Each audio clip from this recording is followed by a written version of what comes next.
Hey guys, what's up? It's me again, JunkMonster3, and today it's actually something special. I mean, not special, but I'm going to show you the two shelves that I put down here in the movie room as well, because my own room is getting a little bit more like overcrowded with movies. So yeah, I decided to put in like two more shelves down here as well. And all of these movies in the shelves are actually new as well, so this is going to be sort of an update video as well. Yeah, I can show you right away. And down there I actually put all the VHS movies as well, because I got my VHS player down here, so I figured that that would be the best. And there we have all the new DVD movies that I am trying to go through, and I hope you can see everything. First up we got Shoot Fighter 1 and 2, some sort of martial arts movie, really love those type of movies. And then we have Black Cobra. I'm not sure if I showed you this in my previous update video or not, but yeah, what the hell, Black Cobra. And then we have a movie with Viggo Mortensen, The Indian Runner, directed by Sean Penn actually. This was the first movie he directed. Fuck this shit, it's calling the telephone, but they have to wait. And then we have Apt Pupil. I think this was a Stephen King adaptation, I'm not really sure, but it stars Ian McKellen and Brad Renfro. And then we have Creepazoids. I actually had to open this up because the disc was loose, and the disc didn't really look that good either, but yeah, I'll have to try to see if it works better. And I know that David DeCateau directed this. I'm not really a big fan of that director, but I've heard this one is supposed to be really funny, so yeah, Creepazoids.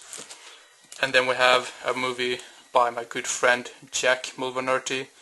I remember 2 years ago Jack actually sent me a screener for this on YouTube, and I made a review for it. When I watched it then, the movie I think the movie was running for 50 minutes, but here on the back it says that this runs for 80 minutes.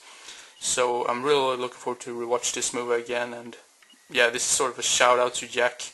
Really glad that they managed to release this movie on DVD, so yeah, Creeps, A Tale of Murder and Mayhem. And then we have a movie with Marilyn Burns called Kiss Daddy Goodbye. I basically picked up this one because I was a little bit curious, because Marilyn Burns was in it. Rest in peace, by the way, but yeah, some sort of type movie. The Puppet Master collection with the 9 movies. I was thinking about picking up the pack or whatever with what's it called, the Killjoy series, but I've heard that the Killjoy series is supposed to be really bad, so I decided to just go with the Puppet Master movies instead. So yeah, the Puppet Master movies. And then we have a double feature with Death Sport and Battle Truck. I think Battle Truck is known as something else. I can't remember the name of it right now, but what the hell, still cool. Some sort of late or like old exploitation grindhouse post-apocalyptic movie, and this one just looks so cheesy. I just had to pick it up. Alien Outlaw, some sort of sci-fi. It's actually said on IMDb that this was a sci-fi western, and that just had me soulless. I had to pick it up right away, and just look at that cover art, it looks so extremely cool. And then we have a movie called Looker. Don't really know anything about it, but James Coburn is it. I think he was in Young Guns 2 as well. Now I'm getting tired in my arms, so I have to speed up a little bit. Parts, The Clonus Horror. This was another blind buy. I think it's pretty hard to come across as well. Then we have The Legacy with Sam Elliott.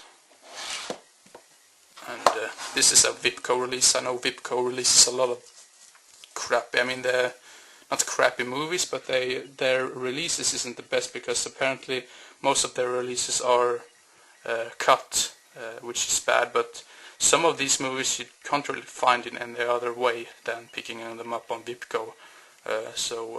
Yeah, The Slayer.